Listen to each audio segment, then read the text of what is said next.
Kate, do you think that whilst people are in lockdown, they'll be brave enough to do more things like home testing? I think being in lockdown is an ideal time to do more home testing, because when you're in lockdown, you're kind of in limbo. You don't really have the opportunity to do very much. But actually, what you can do with home testing is find out so much about your fertility and whether you need to start making some changes to lifestyle. And that's why we're really chuffed to have Medichecks sponsoring the Fertility Podcast. Because whether you're trying to get healthy before getting pregnant or investigating why you've not been getting pregnant, Medichecks has a range of simple home blood tests developed with Kate to help you. Visit medichecks.com to find out more. This series from the Fertility Podcast is talking about miscarriage.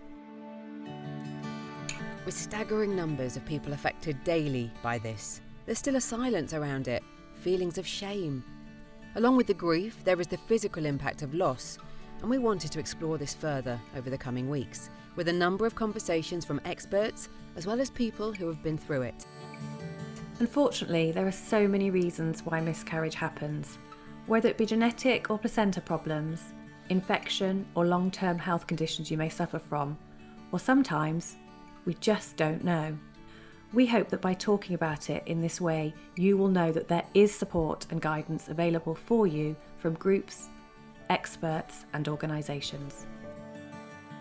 To find out more about the support available, visit thefertilitypodcast.com/miscarriage, where there will be listings to the range of organisations available, as well as all of these episodes.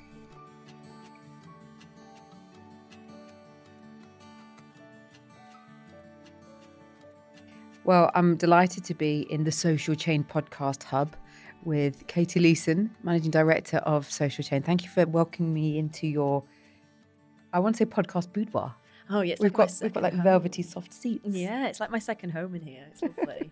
But thank you so much. I'm excited to talk to you today. I heard you talk. I've been following your podcast for a while, and I heard you talk at Pods Up North, where I'd always also been talking about getting personal for the podcast. And it was quite apt because you stood up and then touched on the getting personal aspect, which is what we're going to be talking about in a moment. But before that, I just want to congratulate you on your award nomination. Thank you. Which is an award for leading the charge and pushing the boundaries. Yeah, I'm very proud. Tell me who it's with. It's for a campaign which is in the media and marketing world. It's our biggie. Yeah. So I am incredibly just proud to be nominated, and it's testament to the work that we've been doing here in for putting me out there a little bit more, and Social Chain allowing me the space to do that. So very proud moment. And considering you just said putting you out there, when you spoke about the podcast that we're going to talk about, the episode that we're going to talk about, and also the work that you're doing, putting yourself out there, I was quite surprised from what I've kind of listened from you and read about you, that it was a bit of a battle for you to do it. And that vulnerability, I'm keen to explore a bit, because I've been podcasting for 5 years about fertility, and I've shared at times quite personal stuff, and I've had to self-protect. And I'm keen as to whether on this journey you've got better at self-protecting. Yes, I think I over self-protected when I started, in the way that I just refused to do anything. So in terms of my personal brand and the whole journey, I kind of knew that I was in a position that not many other people had been in before, in terms of being a young female managing director.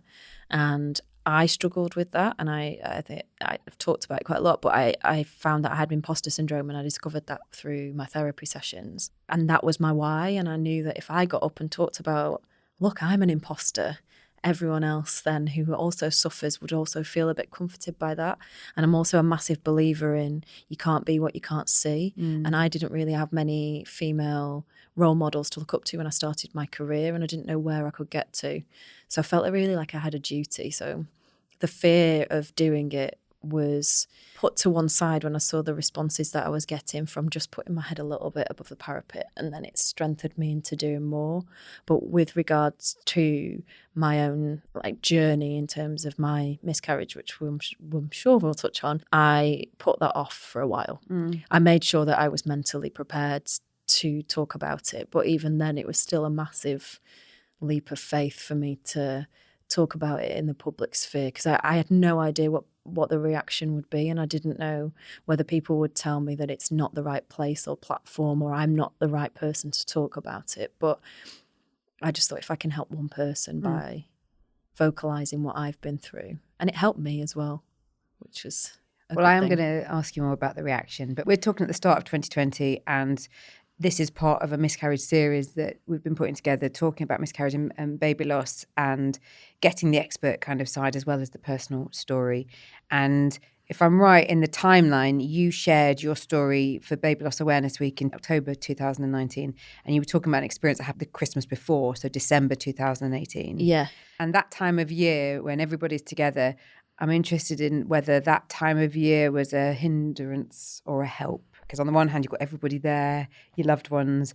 On the other hand, I know you talked about having to talk about what was going on. It's a funny time of year when you find out that you are pregnant at that time anyway, because even before I had any issues, I was going out seeing all my friends and I was getting together, and usually you'd have a drink or a few drinks, and I couldn't. So it kind of forced me into telling people that I was pregnant before I actually was ready to, I think, and before the 12 weeks. So I told all my family, told all my friends, because I knew that I'd be put in a situation that I had to kind of answer to. So they all knew. But then I actually I found out that I'd miscarried on Christmas Eve, which again, so not only have I told everyone before the time, because I kind of had to, I then was in a position where I had to tell everyone on Christmas Eve, because I didn't want to get a load of messages wishing me the best Christmas and New Year because I was going to have a baby in the next year. So I then felt like I was partly ruining their Christmas because I'd told them such sad news.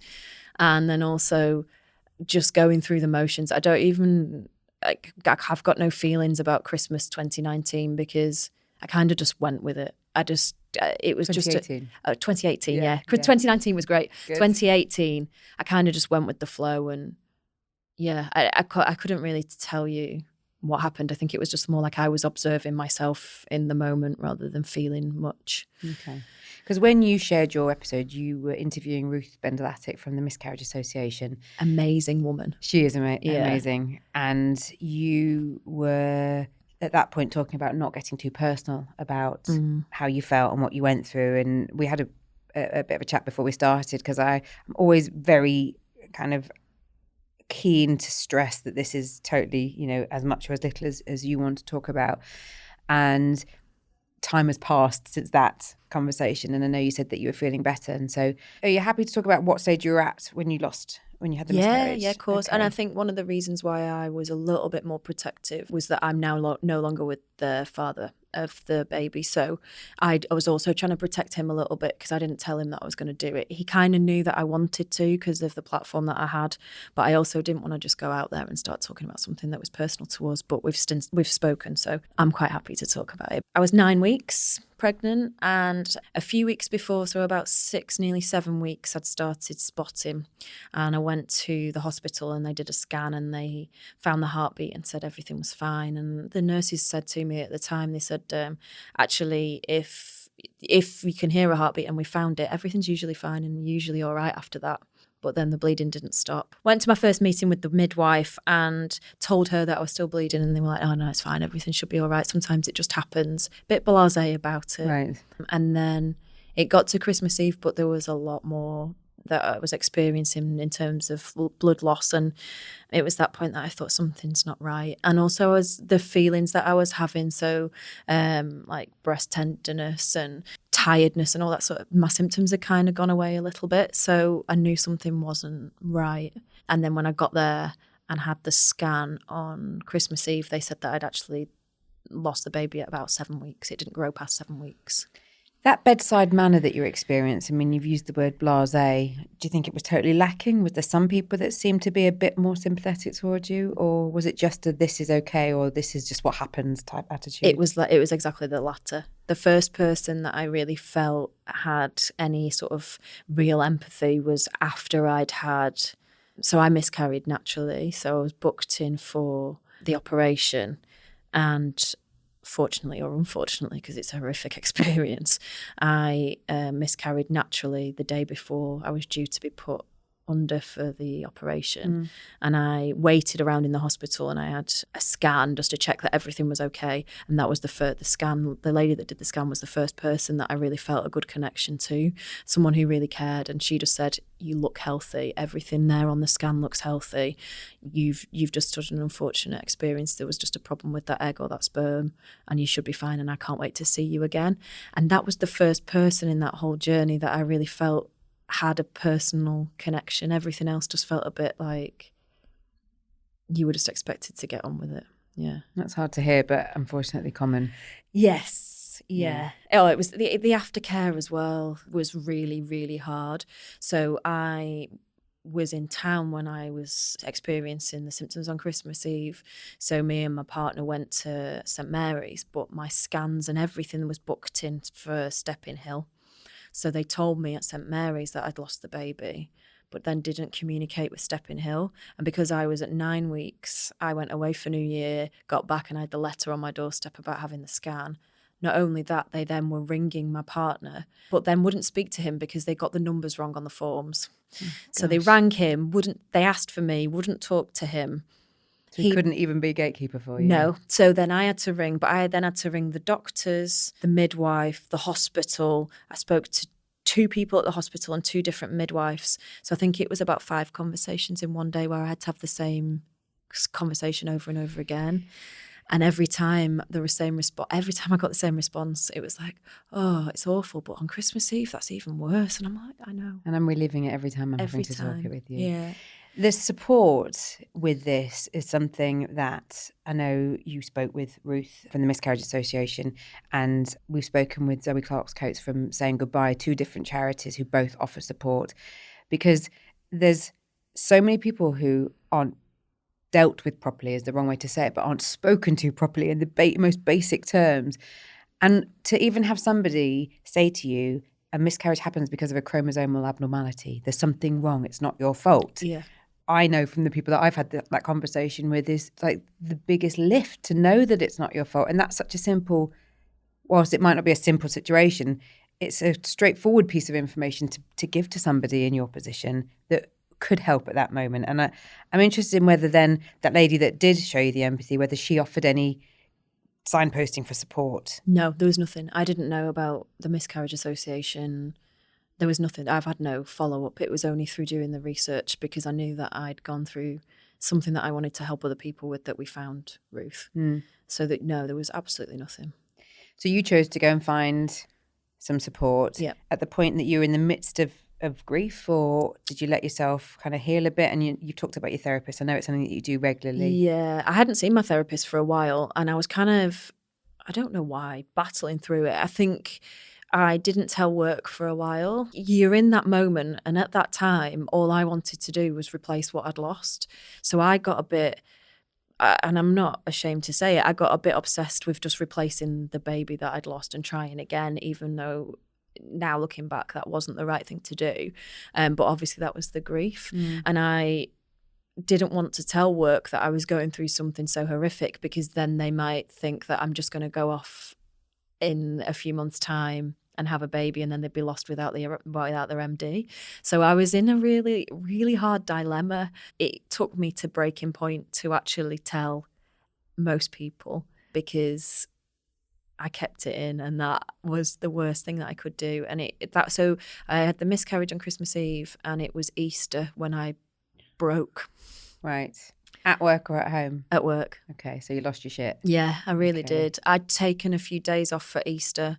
At that point, I had told Steve and Dom, the founders, and I don't know why I was worried, because they're amazing and they massively helped me, and they understood and they were very supportive, as much as they can, because unless you've gone through it, it's quite hard. But I just completely burst into tears on the phone to Dom when I just couldn't cope. I couldn't cope with other people's problems, but that's part of my job, is like managing issues and sorting things out. Yeah. But in that moment and at that time, I couldn't physically take on anyone else's stresses and strains, because I couldn't deal with my own. And you had told some of your family and friends that it had happened before obviously telling work. So was there any anyone there that you were talking stuff through, any of your friends that had been through it that could give you any, so there was nobody that you were talking to that could say, I felt that, I thought that? No. Okay. Yeah, I was kind of, and I'm a bit of a pain because I'm very determined. So I was just determined just to carry on. And I'm a bit of a, if I don't want to talk about something, I'll just put a wall up and then people know not to ask me. So I didn't do myself any favours. But yeah, it was around Easter time that I then started seeing Karen, my therapist, about it. Okay. And she just helped me with the grief. And that was just a massive help, massive help. Because that allowing yourself to grieve with this when it's something that you don't even, especially if it wasn't even planned and it's something that's come and then has gone as quick as it's come almost. And there's just all the different emotions with it that you just don't know how to process. And then you feel bad for feeling bad and all that, like you've just said, beating yourself up about not doing your job. So she gave you that permission. Yes, she did. She helped me to grieve and she helped me understand what I needed to do to cope with it as well. And made me feel like I was okay to talk about it. Yeah, and it was at that point. I'm still on antidepressants. I went to the doctors and they gave me antidepressants and I'm still on them and I'm so grateful for them because the anxiety that I was experiencing and just not feeling myself was just so hard, and just having that extra boost from something has been so helpful. How misunderstood do you feel the impact of miscarriage is? Massive, massive. Because I don't think even I would have thought about it without going through it. Because it's different for every person. And that's what I got from Ruth, was that miscarriage affects people in different ways. Some people feel relieved. Some people feel absolutely distraught. And for me, as you said, because mine wasn't planned and it wasn't something that I was expecting, I felt guilty about feeling sad about something that I didn't even think that I wanted at that point. So it was getting my head around that. Yeah, because you always think someone else is in a worse position than you. But yeah, it's the impact on your body, the impact on your hormones, the impact on your mental health. It's huge, and I don't think there's enough done to understand that pressure because we are told we're not meant to talk about being pregnant in the first 12 weeks of pregnancy. Well, that's a whole conversation in itself, and I'm hoping that because there is more conversation about that this isn't necessary. It's something that Zoe talked about, that, you know, why do we hide this thing? And it used to be for the chance of something going wrong, but then, as I think you said when you spoke with Ruth, that you were grateful for the support from the people that you had told. Yeah, I was. Just knowing that they knew that I was going through something rather than having someone that had been through something similar, but just having messages checking in and things like that. I don't think I could have got through it if I hadn't have told anyone that I was pregnant. I don't know how you're meant to put on a brave face and carry on like everything's okay. Yeah. Well, one of the things that I'm really passionate about is the conversation being taken into work when it comes to preconception care, and it's a project that I'm working to kind of raise awareness of fertility matters at work. And you said that you told work and were like delighted with how they supported you. And I know you mentioned some of the different things that you've got in place here. Do you want to just tell me a bit more about what you've got and then I suppose how you've utilised it? Yeah, of course. So we have a therapist that we use and we let people see Karen if and when they need it. So I've been seeing Karen probably for about 2.5 years about different things and different challenges that I face. Honestly, it's changed my life. I never would have thought therapy would have been for me, but just stepping out my comfort zone and talking to someone just helped me see my path a little bit differently has been an absolute godsend, and I feel like I'm a such better person for that. But we've just started doing opt-out mental health as well for everybody because we know it's such a big step to actually say, I think I need to talk to someone, that we now have once a quarter everyone is opted into a session with a therapist, whether that is nutritional or whether that's talking therapy or any other type of therapy, and then you have to tell us that you don't want it, otherwise you've got to have it.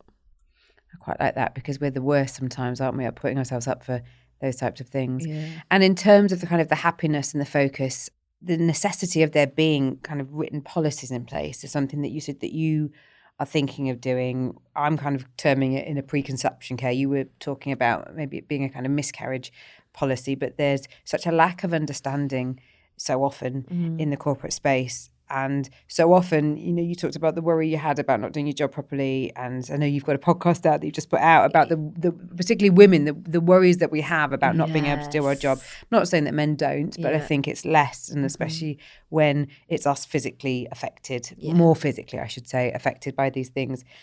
What would you like to see in terms of that conversation and that narrative in the workplace?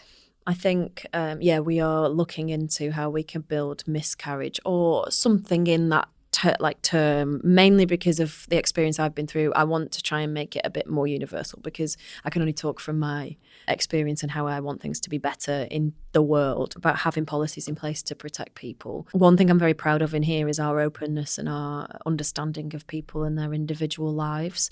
And I think that's what we need, is like workplaces to really understand that different people are on different journeys, and it's not that we should just ignore it, that we should all be there and open and be able to talk about what you're going through, because otherwise it's going to impact your work. And I think that's part of an issue, a bigger issue in terms of mental health.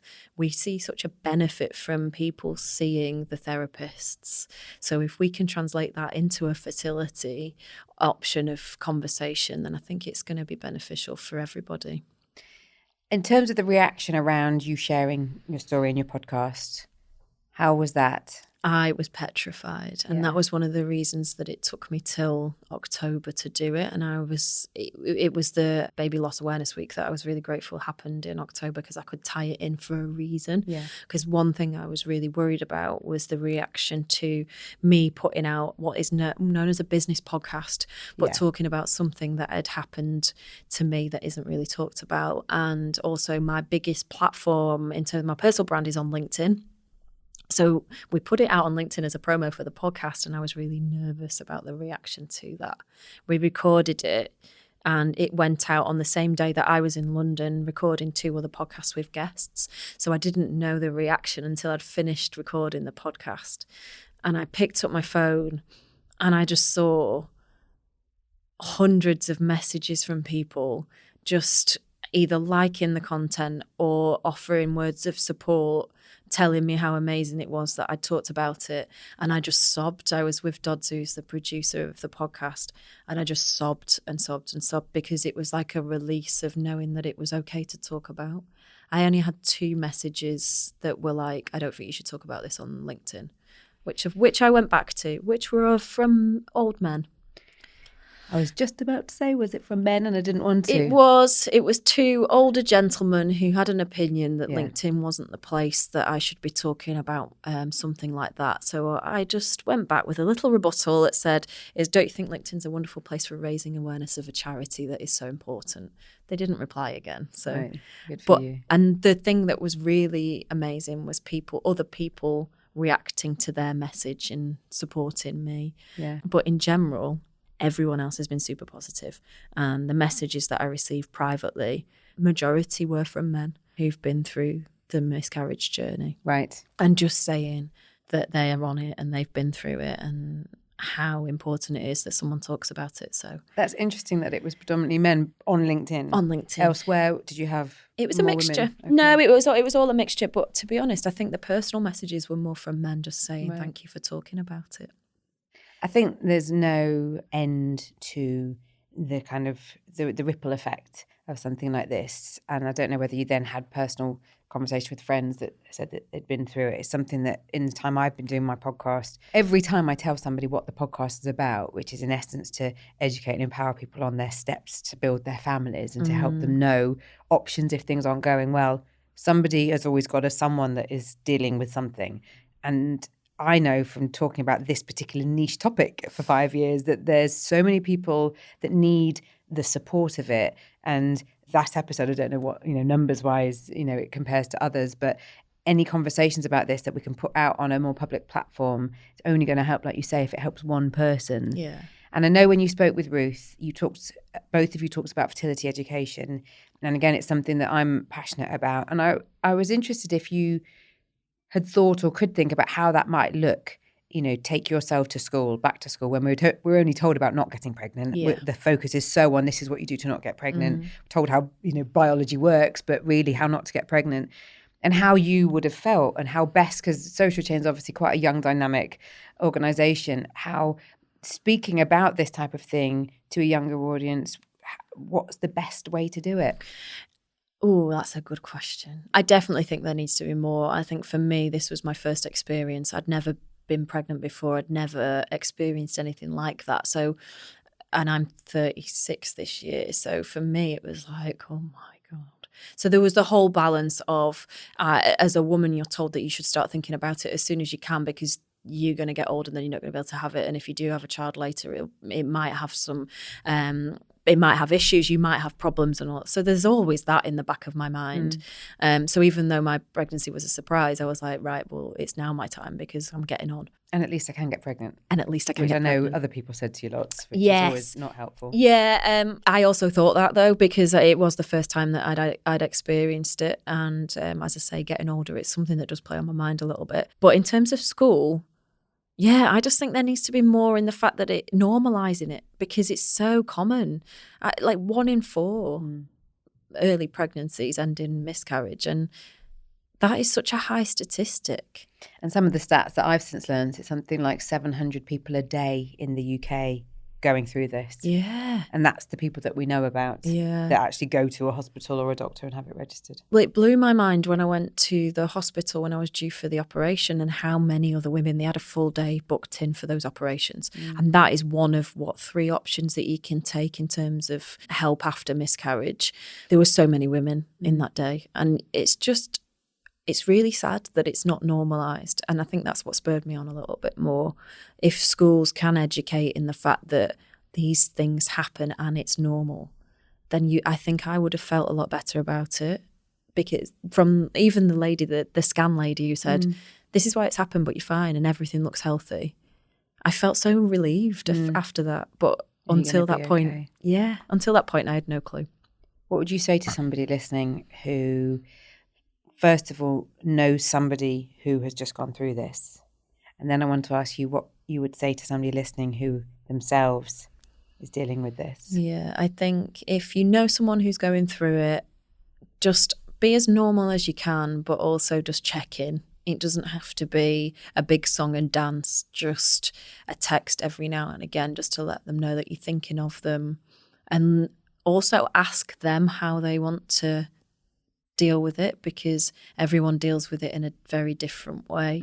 And just be a bit more attuned to their behaviours, because I think I hid away for quite a while about it and just pretended everything was fine. So try and just really monitor their behaviour, whether they've gone a bit more insular and you don't see them and things like that. And it is difficult because everyone handles it differently. But I can't thank my friends enough for being a support system that I needed in the moment, without having to talk about it, just by being there and helping me. And then for someone who's going through it, know that you're not alone. It feels so lonely.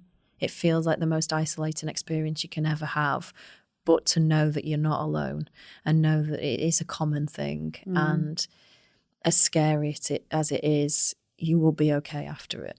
You just need to manage all of the emotion and all the hormones and everything else. And it's not nice for a few months after. And it takes time. It takes a lot of time. It takes time for your body to readjust as well.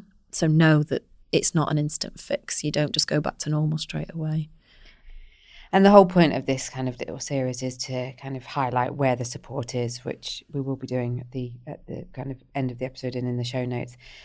Before I let you go, Katy, it's been really lovely getting the chance to talk to you a bit about it and hearing you be so honest and open about it, because like we said at the start, I know you've taken the time to decide as and when you want to talk about it.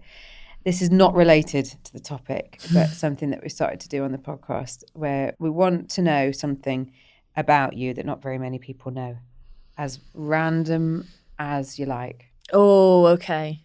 I can do this. It's hard because I put so much out now. But when I was 17, I did work experience at the BBC on Watchdog, the programme Watchdog. Yeah. And I was in the little mail room and I was answering questions, answering people's, just sending comp slips back to people after they've sent in their letters, because it was before the time of, it shows how old I am, before the time when everyone used to tweet or send emails in. And I was looking at something and I looked down and there was a load of powder that had come from what looked like one of the envelopes. And I was like, oh my God. And it was around the time when anthrax was such a big topic. And I was like, oh my God, someone sent anthrax through the post and we're now in this tiny little mail room and I don't know what to do. So me and this other girl ran out and we were like, we kind of need someone to look at what we found. Panic ensued. And I got the whole of the BBC shut down. Everyone had to leave. We couldn't leave. These men in these massive suits came in to check out what it was, and we closed the BBC down for quite a while. And it actually turned out to be printing powder from the comp slips. Few though. Yeah, I know, but if I did, but yeah, the panic that was just caused by the fact that I thought that there was an anthrax. Fingerprinted? Were you a suspect? No, thank God, no. It wasn't that intense. No, it wasn't that tense. But oh my God, that was stressful. So yeah, I've closed the BBC down for a little while. It's quite a good dining out story. Yeah. Nice work. Thank you for your time. It's been lovely chatting. Thank you so much.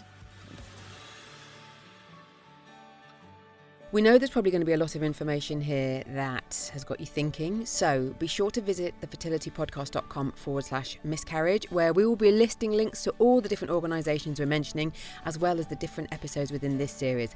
And of course, you can follow us online. I'm at FertilityPoddy. And I'm at Your Fertility Journey. And just remember, we're here, you're so not alone. If this episode has been helpful to you in any way, please do rate, review, subscribe and share so we can keep the momentum going and help other people find out this podcast and hopefully help them like it's helped you. Thank you. Until the next time.